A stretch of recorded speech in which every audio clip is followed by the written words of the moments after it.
বন্ধুরা এই দেখো, আজকে এই তেলাপিয়া মাছ দিয়ে আর এই পটল আলু দিয়ে তরকারি হবে আর ভাত হবে।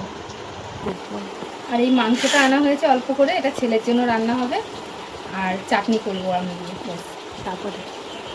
তারপরে দেখাবো। মাছটা দিয়ে দিলাম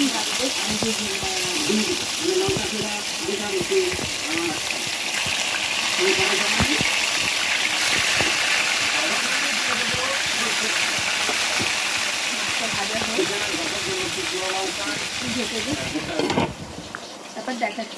পটল আর আলু দিয়ে দিলাম, আলু দিয়ে দিলাম। আর এই যে মাছ ভাজা হয়ে গেছে, এবার একটু নুন দেবো,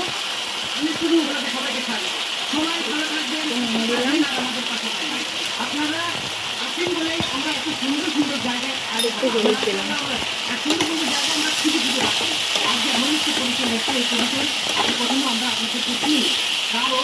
বলতে হবে মশলাটাও কষিয়ে জিরের গুঁড়ো, লঙ্কার গুঁড়ো, আদা বাটা, টমেটো কুচি, নুন, হলুদ,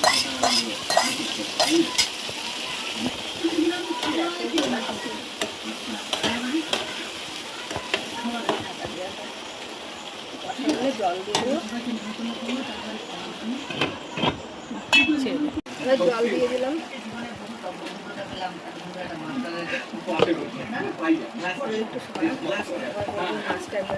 মাছটা দিয়ে দেবো।